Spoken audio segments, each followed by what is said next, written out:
इसलिए सुभाष चंद्र बोस, वीर सावरकर के बारे में नहीं बताया जा रहा, छत्रपति शिवाजी के बारे में नहीं बताया जा रहा, चंद्रशेखर आजाद के बारे में नहीं बताया जा रहा। हजारों लाखों ऐसी प्रेरणा के स्रोत हैं कि जिनके जीवन को पढ़ें तो आज भी आपके रोंगटे खड़े हो जाएंगे। लेकिन इन ऐसे लोगों के बारे में सत्ताओं ने कभी नहीं बताया, क्योंकि अगर ऐसे लोगों की कहानियों को बच्चों को पढ़ाया जाता तो उन बच्चों के अंदर सुभाष चंद्र बोस, सावरकर, छत्रपति शिवाजी, जीजाबाई, विवेकानंद, ये सब बनने की प्रेरणा मिलती। वो नहीं चाहते, वो ये चाहते हैं किताबों में है, किताबों में पढ़ें, उन पे निबंध तो लिखें, लेकिन ऐसे बने ना। क्योंकि अगर आप बन गए तो जो राज सत्ता पे जो बौने आते हैं, कोई 2 रुपए किलो चावल में खरीदता है, कोई बिजली के बिल के फ्री, तब आप नहीं बिकेंगे। इसलिए मैंने कहा कि सनातन और राष्ट्र ये अलग नहीं है, क्योंकि सनातन इस कायनात, इस यूनिवर्स का हिस्सा है।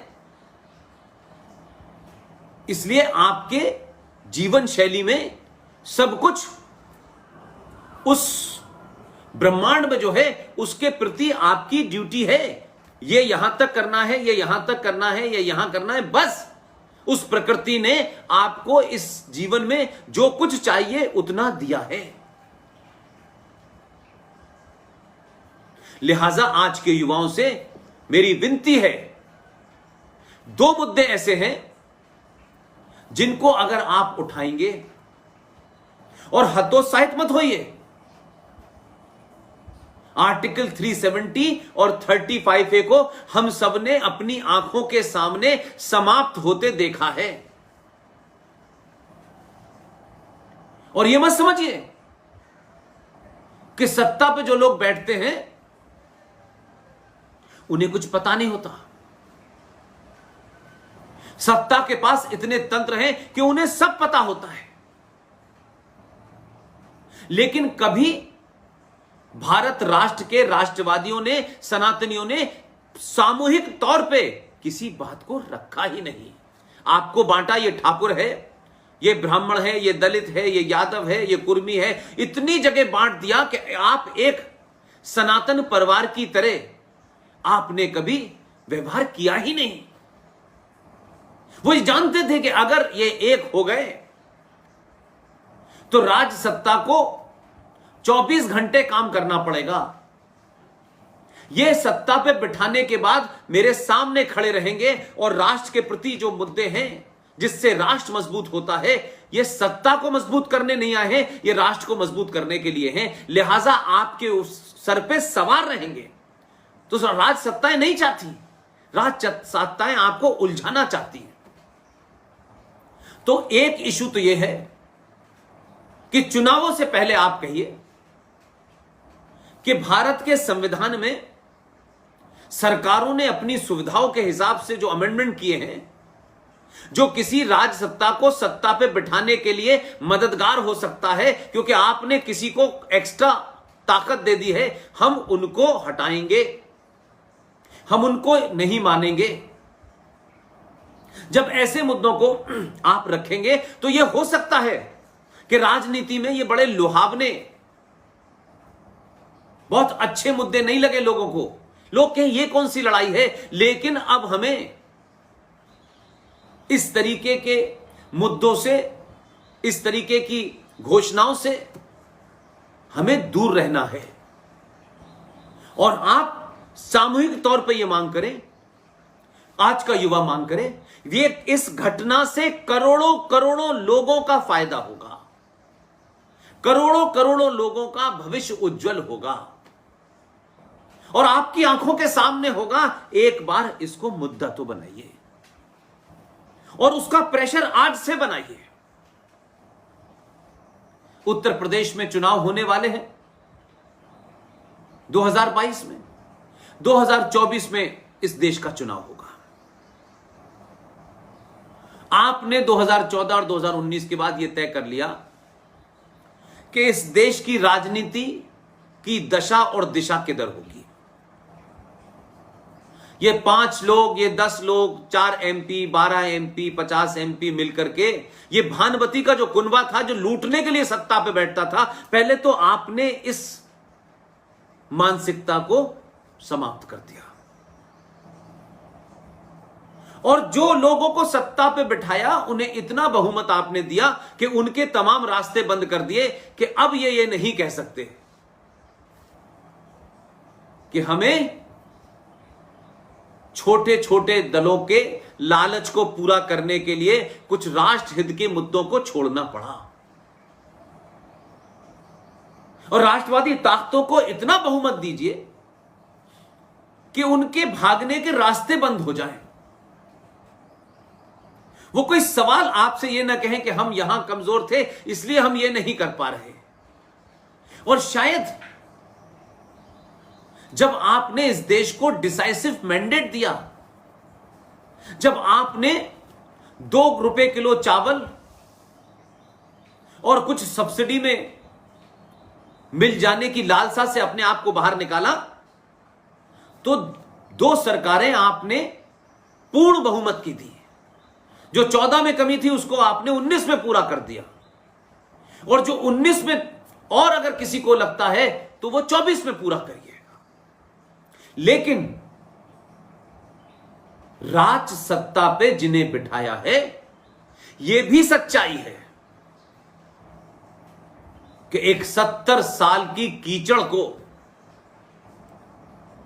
70 साल के फरेब और फ्रॉड्स को जो संसद में हुए, जो संविधान में हुए, उनको दूर करना एक दिन का खेल नहीं है। 370 35 पे हटा। और राज सत्ता की जब ताकत होती है तो उसके जितने भी अंग हैं, चाहे न्याय व्यवस्था हो, चाहे पुलिस हो, चाहे सेना हो, सबके अंदर एक नया पुरुषार्थ जगता है। और सब ये समझते हैं कि सत्ता को बेवकूफ नहीं बनाया जा सकता। इसलिए कोर्ट के फैसले भी वो आए जो आने चाहिए थे, जो तथ्यों पे थे, लेकिन तथ्यों के बावजूद भी कोर्ट 150 साल लगा रही थी। इसलिए मेरा आज के युवाओं से एक नया मुद्दा है। ये 370 और 35A की तरह ही एक जघन अपराध है। और संविधान से भी इसकी कोई परमिशन नहीं ली गई। 1993 में राजनीतिक और स्वार्थ के कारण, उस पृष्ठभूमि को मैं कहीं अपने पुराने लेक्चर में कह चुका हूं, जब ये देश रात के अंधेरे में सही, इसके संविधान में जब आपने शब्द सेकुलर जोड़ दिया, तो फिर जब ये देश सेकुलर है, सेकुलर का मतलब, क्योंकि सेकुलर की अवधारणा ही वैसे हमारे यहां गलत है कि सेकुलर शब्द आया कहां से, इसको 2 लाइन में डिफाइन करूंगा। ये वेस्टर्न कंसेप्ट है।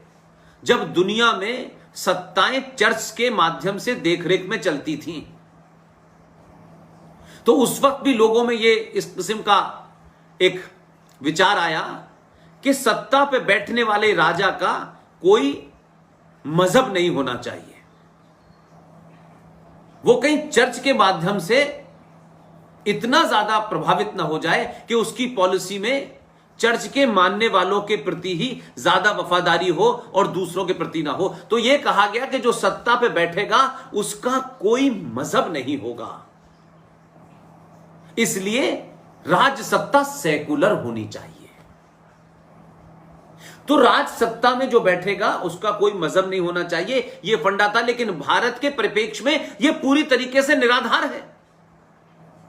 हमारा इतिहास बताता है कि राजा का कोई मजहब नहीं होता था, राजा का धर्म होता था।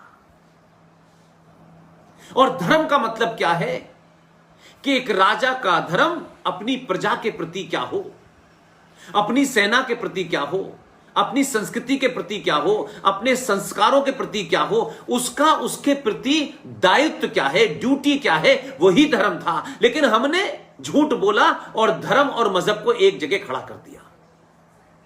हम धर्म हैं और धर्म का मतलब कोई पूजा पद्धति नहीं होती।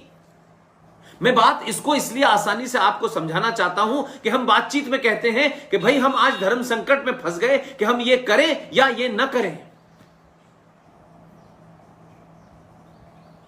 तो ये धर्म क्या है? ये ड्यूटी है। ड्यूटी क्या है? सनातन में ये जो धर्म जिसको हम सनातन कहते हैं, इसमें आपकी पर्यावरण के प्रति क्या ड्यूटी है, नदियों के प्रति क्या ड्यूटी है, पहाड़ों के प्रति क्या ड्यूटी है। ये जो ब्रह्मांड है इसको उस जैसी स्थिति में रखना, इसका संतुलन न बिगड़े, यही आपकी ड्यूटी है, यही सनातन है। सूरज की पूजा हो, नदियों की पूजा हो, ये तो हमने लोगों को सीधे तौर पर उस कॉम्प्लेक्स साइंस को नहीं समझा सकते थे, क्योंकि बहुत ज्यादा सिंपल शब्द नहीं थे और बीच के कालखंड की वजह से बहुत सारे बड़े बड़े ऋषि मुनि नहीं रहे। तो हमने इसको आस्था के माध्यम से समझाने की कोशिश की कि गंगा की पूजा करो, गंगा आरती करो। तो गंगा आरती करने से गंगा के अंदर कोई सोने की मूर्ति आपको नहीं मिलने वाली। गंगा की पूजा का सिर्फ इतना ही अर्थ है कि गंगा मां, क्यों कहते हैं गंगा मां? इसलिए कि एक मां आपको जन्म देती है और एक मां आपको पालती है। अगर गंगा मां का दर्जा नहीं दोगे तो उसके प्रति आपकी आस्था मां की जैसी नहीं होगी और आप उसकी सेवा मां की तरह नहीं करोगे। और जितनी पवित्र आपकी मां है, उतना ही उस गंगा में बहने वाले पानी को भी पवित्र रखना आपका धर्म है। इसलिए आप उसकी पूजा करते हो, सूरज की पूजा करते हो, पीपल की पूजा करते हो, अग्नि की पूजा करते हो, आकाश की पूजा करते हो। ये सब इस ब्रह्मांड के हिस्से हैं, यूनिवर्स के हिस्से हैं।